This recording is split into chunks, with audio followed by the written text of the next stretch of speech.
Chapter 1. It was night. The harsh winter's breath was blowing ruthlessly through the gaps in my bedroom window. The cold breezes stung like a wasp's sting that blew coldness throughout my body. I slowly wrapped my silk, smooth dressing gown over my shoulders and placed my arms through to warm me from the winter's wrath.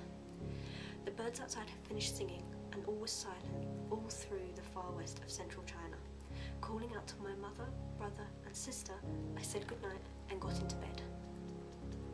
The darkness had always attracted me, but in a very fierce way. I saw it as the eternal forces battling to bring light back into the world.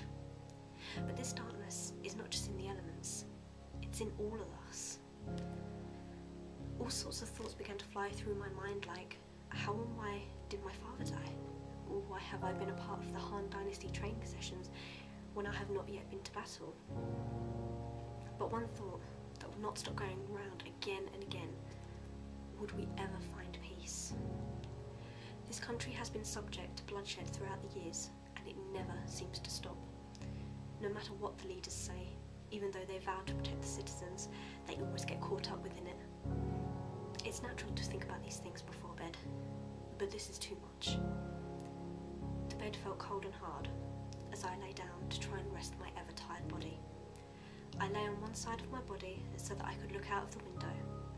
I stared into the darkness and ever-distant mountains, wondering if I would ever get a chance to explore the vast beauty I so desperately wanted to see. As I began to close my eyes, I heard a noise from outside, but it didn't continue, so I thought nothing of it and descended into sleep. I was drifting deep into my dream world, where all over China the wars had stopped and peace was known to everyone. People get along, having fun, and not a single sense of hate anywhere. A world where we could all live in harmony. Still dreaming helplessly into tranquility and serene feeling, I could feel something wrong. Something was disturbing my dreams, but I couldn't tell if the bad feeling was reality. But it all became too real. A sudden and shrill scream echoed throughout the whole house. Immediately I rushed out of bed, running to my sister Chao Ling, from where the scream had come from. A large, shadowy figure cowardly ran out of the window, disguised by the overwhelming darkness. I had no chance of catching him. Chao Ling was injured. I didn't want to leave her side. Her body was weakening by the second. I looked to Chao Ling, and all went still as I tried to take in what had happened to her. The fear and grief began to take hold of my mind as I knew Chao wouldn't make it. A dagger plunged into her innocent body. I ran to her side to be there for her final moments. I knelt beside her and held her tight. Chao Ling, my sister, who would do such a thing? As I stared at her wounded, I looked at the dagger and saw it had the name of the murderer inscribed on it. The name said Lu Bu. My eyes grew wide with fear. I remembered that my master from training had said he was one of the most deadliest and most feared warriors in the land. If I were to find him and take him on myself, death would come all too quickly. I would need many people to help, but there was no way one person alone could defeat such a monster with such a vast army. But I didn't have time to think, not while my sister's last bouts of life began to drain away. Kneeling by her side as she died, I said to her softly, "Do not fear the afterlife that leads before you, my sister. I will catch the murderer and destroy him for ruining our family. When you die, I shall take the dagger that killed you to the shrine in Shandong, where all of our family shall be remembered. Goodbye, Chao Ling. We shall meet again when my star falls. You will wait for me at the gates to join you. And Father." I finished with tears rolling down my face when she replied her final words with pain etched all over her face. "Goodbye, Zenchi.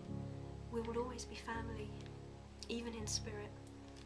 As for Father, I shall send him hello and thanks from you. Find the murderer and let him know the name of the family he has torn apart. Goodbye." As I held her hand, she grew colder until she finally passed on. I felt her spirit leave her body. It felt so much emptier without her. She was too young to die. She had so much ahead of her, and to see her like this was mortifying. I had such hopes for her future, which has now been torn from her so harshly.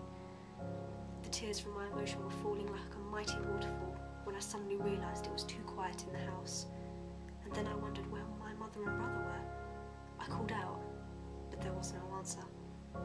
I could think was that they had been taken captive by the assassin when I wasn't looking. Why is this happening to my family? Surely we have done nothing wrong. What does Lu Bu want with my family? I've got to act now. Now it was personal. My family has been torn to pieces by one man who does not care for anyone but himself. With this, I rushed to my closet to gather my war equipment that I was given in training sessions and placed on the armour over the clothing. Behind a secret compartment, enclosed by a locket hidden away, were my weapons.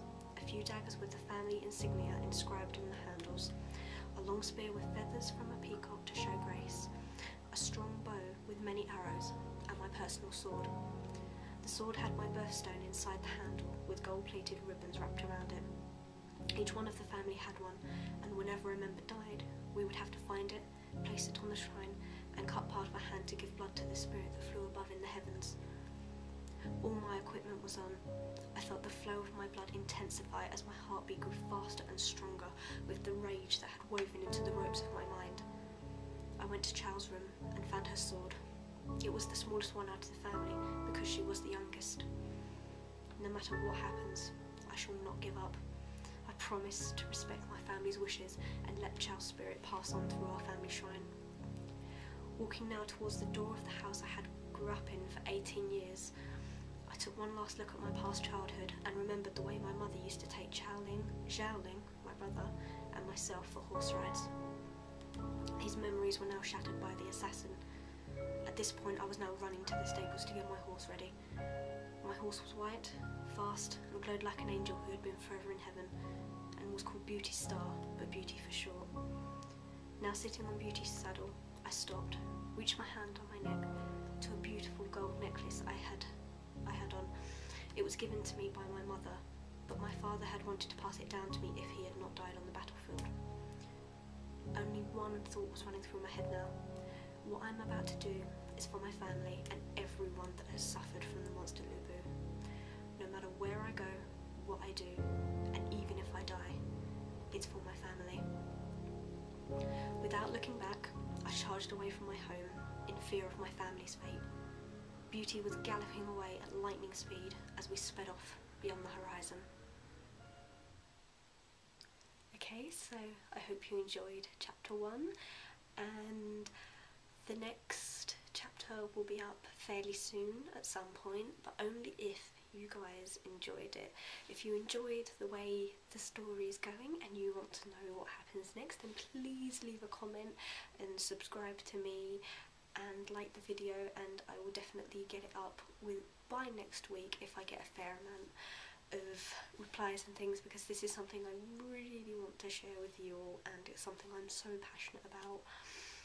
And although it's still a work in progress, if there's any improvements I can make to it, I will, and we will see how it all goes. So yeah, thank you for watching, and I will see you guys for the next one.